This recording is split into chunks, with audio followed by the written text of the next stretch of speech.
네, 정치권의 동향을 대기자의 시선으로 짚어보는 기자 대기자 시간입니다. 최병묵 전 TV조선 해설위원, 성환영 한겨레신문 선임기자 두 분과 함께하겠습니다. 어서 오십시오. 네, 안녕하세요. 오늘 성 기자님께서 발제해 오셨죠? 예, 윤석열 대통령 형사재판 시작됐네요. 그 얘기하고요. 또 헌법재판소 탄핵심판 거의 막바지로 가는 것 같은데 오늘 10차 변론이 있었고 아무래도 윤석열 대통령 형사재판, 헌법재판소 탄핵심판 이 두 가지 얘기를 해야 될 것 같습니다. 네. 오늘 윤 대통령의 첫 번째 형사 재판이 열렸지만 13분 만에 종료가 됐습니다. 대통령 측은 방대한 기록을 다 읽지 못해서 공소사실 인정 여부를 말하기 어렵다면서 시간을 달라고 이제 요청을 했는데요. 검찰은 주 2, 3회 집중 심리가 필요하다고 주장했습니다.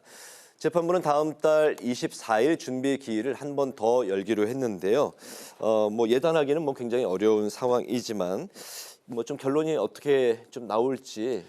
그러니까 이게 이제 기록이 한 7만 쪽 정도 된다고 하거든요. 네. 그러니까 이제 윤석열 대통령 변호인단이 헌법재판소 탄핵 심리에도 응해야 되고, 네. 이 형사재판도 준비해야 되고, 그러다 보니까 이제 그걸 아직 제대로 읽지를 못한 모양이에요. 그래서 이제 그 읽고서 그 부분에 관해서 이제 증거를 어떤 거는 우리가 그 인정을 하겠다, 아니다, 동의 여부를 밝혀야 되거든요. 네. 그래서 그걸 밝힐 수 없어서 3주 정도 시간을 달라 그랬는데 결국 이제 3월 24일에 2차 공판 준비기를 하죠.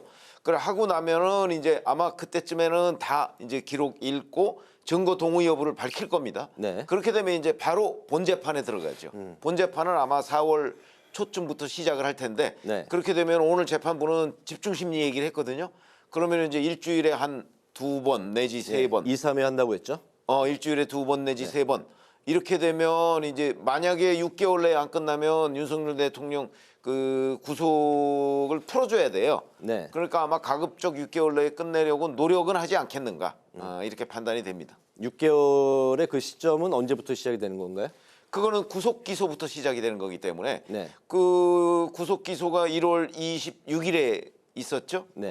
그러니까 그때부터 6개월이면 한 7월 정도? 말 뭐 이 7월 정도가 됩니다. 예. 우리가 가상해 볼 수 있는 조기 대선 5월 이야기를 많이 하고 있는데 그렇다면 그 대선이 만약에 열린다면 그 이후에 결론이 나올 수 있다. 그런 전망을 해볼 수 있겠네요. 예, 대선 이후로 넘어갈 겁니다. 1심 선고 그렇게 빨리 못 나오고요. 그전에 전두환 노태우 대통령 때도 그랬습니다. 그래서 탄핵 심판하고 좀 분리해서 생각하시는 게 맞습니다. 그런데 이건 좀 확인을 해봐야 되는데 제가 네. 알기로는 구속 기소가 아니고 그냥 구속됐을 때부터 아마 6개월 정도 이렇게 계산하는 걸로 저는 그렇게 알고 있습니다. 네. 나중에 한번 다시 확인해 보시고요. 근데 약간 좀 특이하기는 해요. 옛날 말에 경찰이 이 옛날에 그 피의자들을 막 다룰 때 한 얘기인데. 경찰은 막 사람을 때리기도 하고 또 이제 검찰로 넘어갔더니 계속 감옥에 넣어놓고 불러서 네. 신문을 하더라. 그래서 약간 속된 표현으로 불러조지고 그런데 판사는 재판을 빨리 안 해주고 미뤄조지고 이제 이런 말이 있습니다. 그런 네. 속어가 있습니다. 그런데 사실 재판 받는 사람 입장에서는 빨리 좀 재판을 받고 유죄든 무죄든 좀 확정 판결을 받고 싶어 하는데 이게 이제 정치인들 재판은 정반대인 것 같아요. 가급적 뒤로 미루려고 하는. 그래서 이재명 대표도 왜 자꾸 재판을 미루는 거 아니냐 이런 비판 많이 받지 않습니까? 근데 윤석열 대통령도 이게 형사 재판이면 좀 재판을 빨리 하는 게 더 좋을 것 같은데 자꾸 시간을 달라고 그러고 이렇게 자꾸 뒤로 이렇게 재판을 뒤로 밀어넣던 이런 모습을 보이는 게 과연 이 태도에 대해서 국민들이 어떻게 볼지 이런 것도 좀 고민을 했으면 좋겠고요. 그래서 네. 좀 재판에 형사 재판에도 좀 대통령 아직도 대통령 아닙니까? 그래서 좀 이렇게 당당하게 좀 임했으면 좋겠다 이런 아쉬움 같은 게 약간 있습니다. 윤 대통령 측에서 이제 구속 취소 신청을 하지 않았습니까? 이거는 좀 어떻게 받아들여질까요? 그건 이제 법원에서 할 일이죠. 저도 이게 별로 전례가 없어서 네. 법조인들한테 물어봤더니 글쎄 그렇게 받아들여지기가 쉽지는 않을 겁니다. 왜냐하면 검찰에서 기소를 할 때도 그런 걸 다 계산해서 시간 계산을 해서 기소한 걸로 알고 있다고 합니다. 그래서 상식적으로는 그런데 모르죠. 또 이제 판사에 따라서 법률 해석을 어떻게 하느냐 이건 또 판사들의 이제 고유한 권한이기 때문에 네. 일단 뭐 결정을 어떻게 내릴지 좀 기다려 보는 게 좋을 것 같습니다. 예, 대통령 측은 이 절차상의 문제가 있었고 검찰은 문제가 없다 이런 입장인데 구속 취소 신청이 좀 어떻게 될까요? 그 중에 쟁점은요, 구속 기간이 끝났느냐 안 끝났느냐, 전 그거 하나라고 봐요. 나머지는 사실은 그동안에 법원이 뭐 구속영장을 발부한다든가 뭐 이런 걸 보면 뭐 공수처의 수사권이 없다 뭐 이런 부분은 어느 정도 치유가 됐다고 보거든요. 그러면 이제 결국 구속 기간이 끝나고 지금 불법 구금 상태냐 아니냐, 이 부분에 대한 판단은 명문 규정이 없습니다. 그래서 그걸 가지고도 오늘 아주 길게 다퉜는데, 그 제가 이제 그 판사들한테 이렇게 물어보면, 이제 판사를 했던 친구들한테 물어보면 법원은 좀 계산법이 달라요, 검찰하고. 그래서 지금까지도 그게 명확하지 않기 때문에 검찰이 미리미리 기소를 했는데, 윤 대통령 같은 경우는 미리미리 기소를 할 수가 없었잖아요. 중간에 그 한번 구속기간 연장이 불허가 되는 바람에 네. 그래서 이제 서둘러서 기소한다는 게 1월 26일 저녁에 기소를 한 거거든요. 그래서 이제 그게 25일 자정에 이미 끝났다, 이게 이제 윤 대통령 측 주장인데, 판사를 했던 사람들 얘기는 윤 대통령 주장에 일리가 없는 게 아니라고 얘기합니다. 그렇기 때문에 그건 아마 마지막 순간까지 좀 봐야 되지 않을까, 이렇게 생각을 합니다. 네.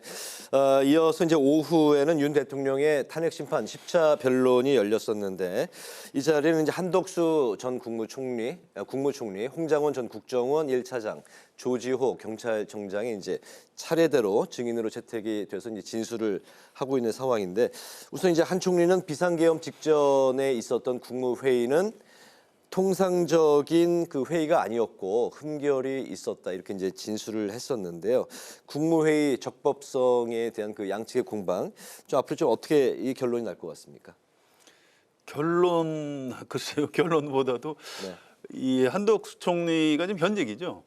직무만 정지돼 있고요. 어제는 그 본인 그 탄핵 소추된 헌법재판에 출석을 했고, 오늘 이제 윤석열 대통령 탄핵 심판의 증인으로 출석을 한 겁니다. 네. 그래서 내용이 일부 겹쳐요. 뭐 그동안 대통령이 비상계엄을 뭐 할 수밖에 없었다, 뭐 이런 부분에 대한 증언을 많이 했고요. 그런데 대체로 저도 이 내용을 생방송으로 지금 볼 수가 없기 때문에 기자들이 그 법정 안에서 내용을 이렇게 올려주는 걸 저도 오후 내에 좀 자세히 들여다봤는데요. 네. 뭐 대체로 그 전에 하던 얘기, 그러니까 국회 출석에서 한덕수 총리가 이렇게 그동안 얘기했던 그 내용, 또 그동안 언론을 통해서 한덕수 총리가 수사기관에서 이러이러한 진술을 했다, 이렇게 언론을 통해서 보도된 내용하고 별 차이가 나지는 않습니다. 네. 그래서 국무회의에 참석한 국무위원들 중에 이걸 뭐 이렇게 뭐 찬정한 사람은 없었던 걸로 기억을 한다, 이런 얘기도 했고요. 그래서 꼭 뭐 어느 쪽에 뭐 유리하다 불리하다 이렇게 얘기할 수는 없는 것 같습니다. 그냥 이 전체 헌법재판 중에 뭐 참고사항 정도로 작용하지 않을까, 뭐 전 그렇게 봤습니다. 예, 한덕수 이제 국무총리가 입장을 한 후에 이제 대통령이 이석을 한 상황도 이제 그 벌어졌었는데, 네. 한 총리가 그 전에 했던 진술과 좀 일관된 그런 진술을 했었나요? 저도 그렇게 봅니다. 네. 별 그 큰 차이가 없다, 이렇게 보는데, 다만 오늘은 이제 비상계엄을 윤석열 대통령이 결심하게 된 경위, 배경, 뭐 이런 거를 이제 조금 길게 설명한 것 같아요. 네. 그거는 결국은 이제 야당의 입법 독주, 뭐 이런 부분을 이제 오늘 길게 설명을 했습니다. 그런 걸 보면 이제 한덕수 총리 입장에서는 아무래도 윤석열 대통령을 의식한 결과가 아닌가, 저는 이렇게 보긴 하는데, 기존 그 답변하고 뭐 차이가 없습니다. 그런 점에서 본다면 지금 말씀하셨듯이 뭐 탄핵 심판의 하나의 참고 사항 정도가 되지 않을까, 뭐 결정적으로 윤석열 대통령한테 불리하다 이렇게 볼 거는 아니고요. 이 국무회의가 통상적이지 않다라고 얘기를 해가면서도 그에 대한 판단은 법률적 판단에 맡기자, 이렇게 얘기를 했기 때문에 네. 뭐 그렇게 뭐 크게 도움이 되다, 불리하다, 뭐 이렇게 판단할 건 아니라고 봅니다. 네, 알겠습니다. 이어서 이제 홍장원 전 국정원 차장이 5차 변론 이후에 다시 증언대에 섰는데요. 윤 대통령 측이 체포 대상이 적힌 쪽지 신빙성에 이제 문제를 제기했었고, 특히 메모 작성 시간과 장소, 경위 등을 두고서 이제 또 공방이 벌어졌습니다. 전체적인 이번 그 탄핵 심판 선고의 이 부분이 좀 어느 정도 영향을 줄까요? 예, 뭐 영향을 주겠죠. 홍장원 차장은 두 번째, 유일하게 두 번째 증언을 이제 두 번을 하고 있는 거죠. 그래서 첫 번째 증언을 할 때도 재판관 중에 뭐 이런 부분은 좀 앞뒤가 안 맞는 거 아니냐 이런 질문을 받기도 했습니다. 네. 그래서 또 윤석열 대통령 쪽에서 아주 강하게 한번 다시 불러야 된다 이렇게 요구를 했고요. 또 재판부에서도 받아들인 거죠. 그래서 오늘 그런 것들을 이제 확인하는 그런 자리였던 것 같고요. 이 내용을 제가 이건 좀 시간상 다 자세히 다 보진 못했는데 네. 어쨌든 전체 기조는 유지를 했어요. 뭐 싹 다 잡아들여라. 이렇게 대통령이 지시했던 이제 그 가장 기본적인 뼈대는 그냥 이제 유지를 했고요. 그래서 대통령 쪽에서는 이제 이건 뭔가 좀 이상하다 해서 이 어떤 신뢰성을 막 흔들고 있는 거고요. 또 그 전에 조태용 국정원장도 뭐 그는 사실이 아니다 이런 식으로 증언을 했고 신빙성을 문제 삼고 있는 것 같습니다. 이게 결국 재판관들이 보고 판단하지 않을까 뭐 그렇게 생각이 됩니다. 네, 알겠습니다. 마지막 증인이 이제 7시로 예정이 돼 있죠. 조지호 그렇죠. 7시에 시작을 해서 이제 네. 9시에 끝나는 걸로 일단 예정이 돼 있습니다. 네, 조지호 경찰청장인데 그동안 혈액암 건강 문제로 이제 불출석을 했는데 헌재가 강제 구인장을 이제 발부하면서 출석 의사를 밝혔습니다. 특히 이제 윤 대통령으로부터 국회의원 체포를 하라 이런 지시 전화를 여러 차례 받았다고 진술한 상태이기 때문에 과연 체포 지시 증언과 국회 봉쇄 관련 신문이 어떻게 이루어질지 관심을 모으고 있는 상황인데 조 총장이 오늘 진술 좀 어떻게 예상하십니까? 글쎄 그동안에 검찰에서 했던 진술을 뭐 거의 유지하지 않을까 이렇게 생각이 듭니다. 네. 왜냐하면 여기 와서 뭐 갑자기 지금 진술을 바꿀 이유는 없는 것으로 보이거든요. 그래서 이제 그동안 뭐 체포 명단이나 뭐 이런 것들이 이제 그 홍장원 전 차장 메모하고 뭐 조금 다른 것도 있고 그다음에 기억에 뭐 이제 의존하다 보니까 뭐 좀 부정확한 것도 있고 뭐 이랬는데 네. 뭐 그런 부분은 아마 그 얘기를 하면 이제 헌재 재판관들이 이제 홍장원 메모 뭐 조지호 전 청장의 기억 뭐 이런 것들을 다 종합해서 뭐 우연성 여부를 판단하지 않을까 싶습니다. 네네. 어떤 그 발언들이 나올까요? 네, 저도 비슷하게 봅니다. 이게 큰 틀에서 진술을 유지할 거예요. 보통 형사 재판을 할 때 수사기관에서 특히 이제 검사가 작성한 피해자 신문조서 증거 능력을 옛날에는 인정을 해줬다가 지금 인정을 안 하죠. 그래서 이거는 그때 검사님이 저를 약간 위협하고 해서 제가 마지못해 한 겁니다. 이렇게 부정을 해버리면 법정에서 이제 증인들을 다시 불러서 다 확인을 해야 되고 뭐 이제 이런 여러 가지 이제 형사법에 있어서 바뀐 게 있습니다. 그런데 이 조지호 경찰청장은 대한민국 경찰의 총수였던 사람이에요. 네. 뭐 이분이 검찰에서 이렇게 누구의 압박에 의해서 뭐 진술을 이렇게 할 가능성은 별로 없거든요. 그래서 모르겠습니다. 이 아주 세부적인 부분에 있어서 뭐 또 진술이 좀 수사기관에서 한 진술하고 약간 달라질 가능성은 있지만 큰 틀에서는 아마 그냥 유지하지 않을까 해서 조지호 경찰청장을 윤석열 대통령 쪽에서 강하게 요구를 했는데 과연 윤석열 대통령한테 좀 유리한 증언을 해줄지 그런 부분은 전 개인적으로 좀 의문입니다. 알겠습니다. 계속해서 지켜보도록 하고요. 다음 이슈로 좀 넘어가 보겠습니다. 이재명 대표가 어제 그 민주당은 중도 보수 이제 발언을 했던 것에 대해서 오늘까지도 정치권에서 이제 공방이 이어지고 있는 상황인데요. 국민의힘은 대선을 염두에 둔 위장 전입이다 이렇게 이제 비판을 했고 민주당 내에서도 평가가 좀 이제 갈리게 이렇게 나오고 있습니다. 특히 이제 김부겸 전 총리 같은 경우는 정체성을 혼자 규정하는 건 월권이다 이렇게 지적까지 했습니다. 이 대표의 발언이 이 상황에서 나온 그 배경 왜 나온 겁니까? 뭐 저는 이렇게 봅니다. 이재명 대표가 민주당을 중도 보수라고 규정을 했잖아요. 네. 그거는 이제 자기네들이 중도 보수면 자기네들보다 더 보수인 국민의힘은 극우다. 그래서 국민의힘의 극우 논리를 뒷받침하기 위해서 민주당은 중도 보수다. 민주당을 그러니까 왼쪽에서 가운데다 갖다 놓은 거죠. 네. 이제 그런 정치적 배경이 있다고 보는데 문제는 그럴 경우라도 중도 보수라는 건 좀 너무 나간 것 아닌가. 왜냐하면 저거는 뭐 선언한다고 되는 게 아니고요. 유권자들이 평가를 해줘야 됩니다. 그러니까 중도 우파라는 거와 중도 보수라는 건 또 좀 다른 개념이거든요. 네.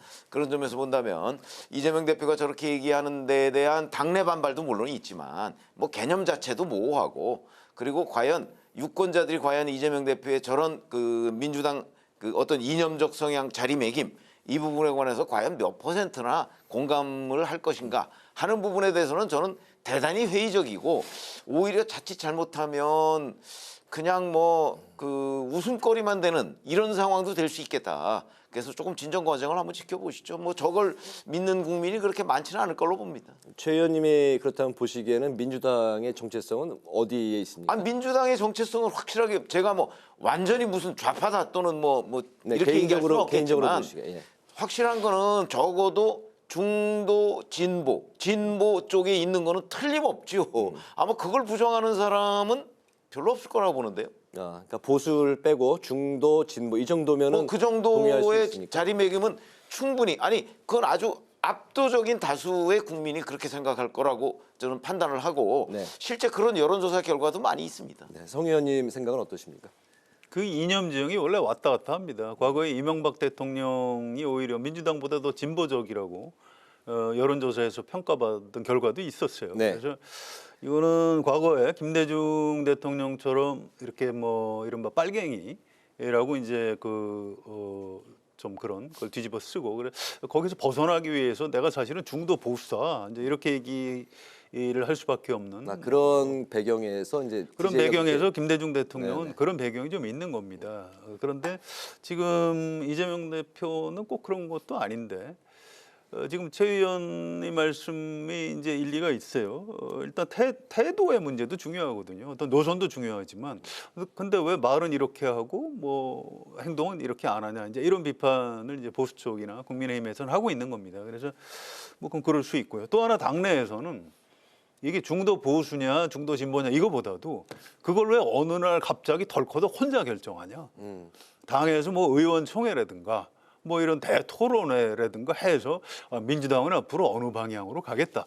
이렇게 해야 되는데 그거 없었지 않느냐. 이제 이런 리더십 부분을 공격을 합니다. 그것도 이제 일리가 있어요. 그런데 이재명 대표의 이렇게 좀 잘못하는 것처럼 보이는 이것만 보시면은 안 됩니다. 저는 이재명 대표가 굉장히 좀 머리가 좋다고 생각을 합니다. 어떤 면에서 그렇습니까? 중도 보수를 던져서 시끄러워졌죠. 당 안팎에서 이른바 비명들이 이의 제기를 하고 더 친명들은 반격을 하고 또 국민의힘에서는 막 또 조롱도 하고 비판도 하고 이슈를 선점했다. 그렇습니다. 그 바람에 없어진 게 있어요. 예를 들어서 이재명 대표 사실 지금 재판을 받고 있는데 뭐 그런 이슈가 좀 없어졌고요. 뭐 네. 또 이거 말고도 이제 민주당에 여러 가지 좀 다른 악재들이 좀 있는데 그런 것들이 좀 덮인 측면이 있습니다. 또 이게 뭐라고 그럴까요? 친명과 비명 간에 무슨 조기 대선 앞두고 벌써부터 이 사람들 멱살잡이한다. 이제 이렇게 되면 이게 이 떡줄 국민은 생각도 않는데 벌써 정권 다 잡은 것처럼 저런다 이런 오해를 받을 수 있거든요. 그런데 민주당 안에 어떤 대선 후보가 되기 위한 진흙탕 싸움으로 비치는 게 좋을까요? 아니면 중도 보수가 맞다? 아니면 우리는 진보 쪽이 맞다? 이렇게 어떤 정책 노선 대결로 가는 게 좋을까요? 저는 후자가 더 훨씬 좋다고 생각을 하고요. 그런 네. 면에서는 이게 이재명 대표하고 민주당이 꼭 그렇게 나쁜 논쟁은 아니다. 저는 그렇게 생각을 합니다. 알겠습니다. 뭐 또 대선을 염두에 둔 의원 확장이다 그런 얘기도 있네요. 그건 물론입니다. 네. 이제 그건 이제 기본적인 측면이고요. 거기다가 이제 이런 정치적인 실리도 좀 보는 것 같다. 이런 알겠습니다. 마지막 이슈인데 오늘 현재 이 시간까지도 여야정 대표가 한 자리에 모이는 첫 번째 국정협의회가 열리고 있는데요. 이 자리에서 이제 그동안 많이 이야기가 나왔던 반도체 특별법의 주 52시간 예외 조항 문제, 연금 개혁, 또 추경에 대한 논의가 이야기가 이제 진행이 되고 있는데 아까 이제 첫 번째 리포트 또 전화 연결해서도 이야기했는데 아직까지는 뭐 뚜렷한 성과는 보이지는 않는 것 같습니다. 결론이 아직까지 나오지 않는 것 같은데 좀 어떤 논의 또 이 자리가 좀 어떻게 좀 국가를 위해서 나라를 위해서 국민을 위해서 좀 결론이 나와야 된다고 생각하십니까? 글쎄 뭐 바람직한 방향이야 뭐 아마 모두가 다 알 수 있는 것이 아닌가 싶어요. 네. 실질적으로 기업에 도움이 될 수 있는 방향. 민생에 도움이 될 수 있는 방향으로 결론이 났으면 좋겠는데 네. 뭐 실제 정치권이 그렇게 결론을 낸 경우가 그렇게 많지가 않습니다. 그래서 오늘 더군다나 처음 만난 것이고 그다음에 각각 이해관계가 다르고 하기 때문에 뭐 회의가 좀 끝나봐야 뭐 방향을 잡을 수 있지 않을까. 근데 얼핏 제 느낌에는 뭐 첫 술에 좀 배부르겠나 뭐 이런 생각은 듭니다. 네. 이 윤석열 대통령 탄핵 심판 가지고 여야가 굉장히 심하게 격돌을 하고 있거든요. 이런 상황에서는 합의를 원만하게 이뤄내기가 쉽지는 않을 겁니다. 어쨌든 합의가 잘 안 된다고 해서 이 자리 자체를 깨서는 안 되고요. 네. 또 두 번이고 세 번이고 계속 만나서 국정과 관련해서 좀 합의를 끌어냈으면 좋겠다 이런 생각입니다. 네, 이제 뭐 첫 삽을 떴으니까 앞으로 국정협의회가 어떻게 흘러갈지 또 지켜보도록 하고요. 오늘 마무리로 두 분의 한 줄 논평 듣겠습니다. 오늘은 최 의원님부터 들어볼까요? 네, 지금 헌법재판소에서요. 사실은 뭐 오늘이 사실상 마지막 변론일 가능성도 있거든요. 네. 그런데 이제 그동안 헌재의 불공정성에 대해서 여러 차례 뭐 이런저런 지적이 있었습니다만, 그래서 제가 오늘 한 줄 논평은 헌재 주장보다는 팩트 검증해야로 하겠습니다. 네, 성 의원님. 예, 윤석열 대통령이 헌법재판소에서 파면이 되면 조기 대선을 하는 것 아니냐 이런 전망들을 많이 합니다. 물론 어떻게 될지 두고 봐야 되겠습니다만 좀 걱정들도 많이 하시는데 2017년에 우리가 사실 이미 해본 겁니다. 그때 박근혜 대통령 물러나고 60일 안에 조기 대선했고요. 문재인 대통령 당선됐고 인수위 기간도 없이 바로 그 다음날 국회에서 취임식하고 대통령 직무 수행을 했죠.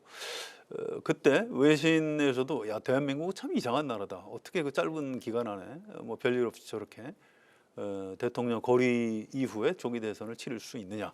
뭐 이런 평가를 한 적이 있습니다. 네. 그래서 이번에도 혹시 그런 대통령이 탄핵되고 거리에 의한 조기 대선이 치러지더라도 우리는 잘 해낼 수 있을 것이다. 저는 우리 국민의 저력을 믿는다. 이런 차원에서 오늘 제 한 줄 논평은 민주주의는 회복될 것이다라고 하겠습니다. 알겠습니다.